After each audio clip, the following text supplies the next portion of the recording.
Hey guys, this is Mini here and welcome back to my channel Mini Motivational video. Today's topic is how to stop procrastinating. So let's move further into the video. Do you constantly put off the things that you really need to do? Do you give excuses you will do your work later rather than now? Do you wait for the perfect situation and the perfect time to start your work? So welcome to the group of being a chronic procrastinator. You are one of them. Now let's discuss how many types of procrastinators are there.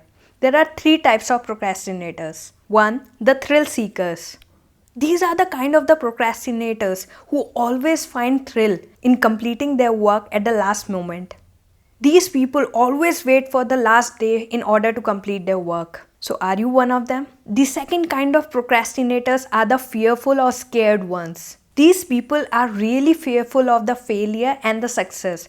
They are rather very bothered about the other people's opinions. Now let's move to the another type of procrastinator, which are the indecisive ones. These are the people who can't take their decisions on their own and doesn't want to take responsibility or the blame. So which kind of procrastinator are you? Now let's discuss the steps to overcome procrastination. Step number 1.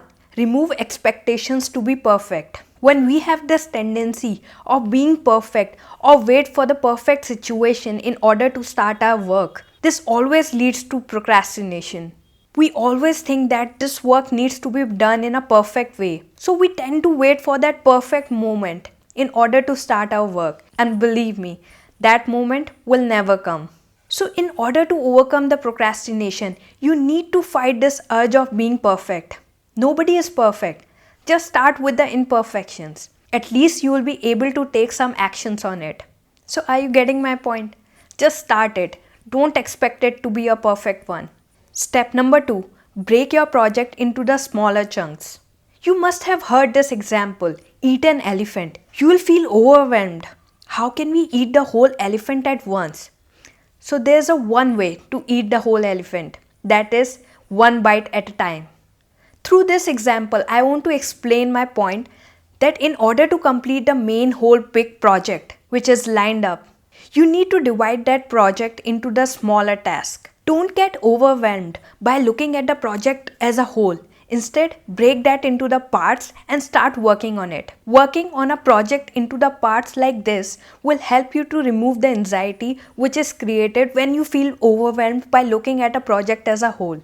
This way of doing the project also helps to remove the resistance which always enter into our mind that, oh my god, I have a really big project to do and how I'll be able to complete it. We always feel overwhelmed by it. So that won't be a case when you divide it into the parts. It will help you to take an instant action.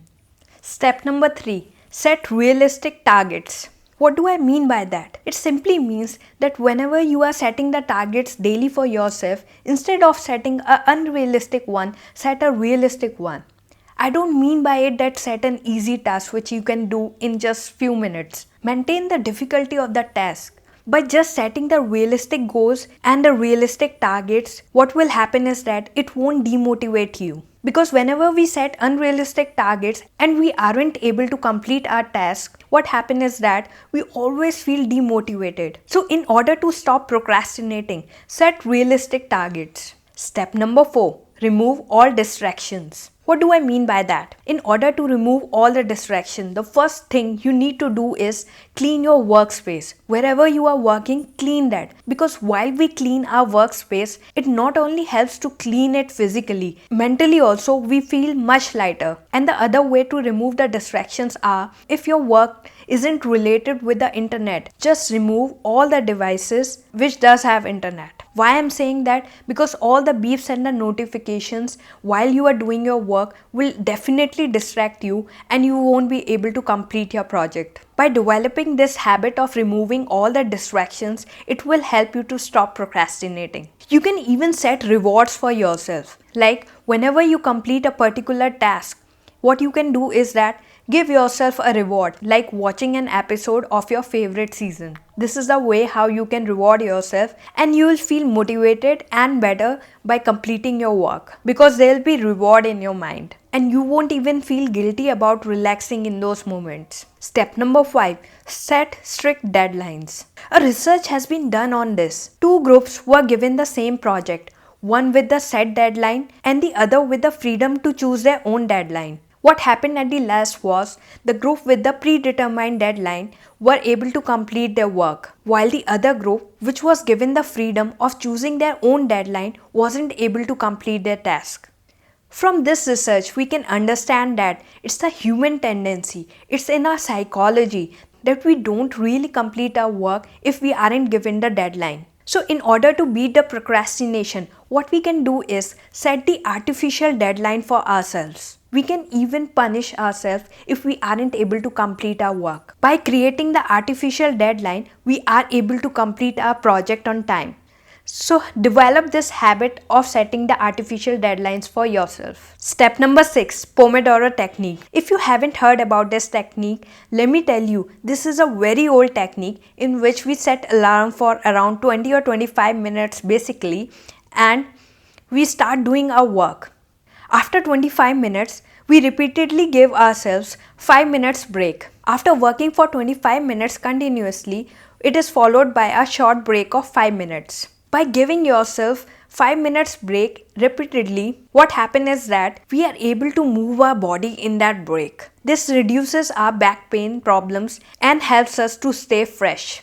Working like this also helps us to relax the brain and helps to work for the longer hours. There are many apps available on the Play Store. You can go for that. Just set your alarm for 25 minutes and start working without even thinking for a minute. This will help you to take instant actions and will help you to increase the concentration because you only need to focus for 25 minutes. By using this technique, you will be able to start your work and start taking instant actions. So these are the steps of how to overcome the procrastination. This is the way you can fight the procrastination and work towards your goal. So in order to achieve your dreams, in order to achieve your goals, whatever you have set in your life, what you need to do is that you need to overcome the procrastination.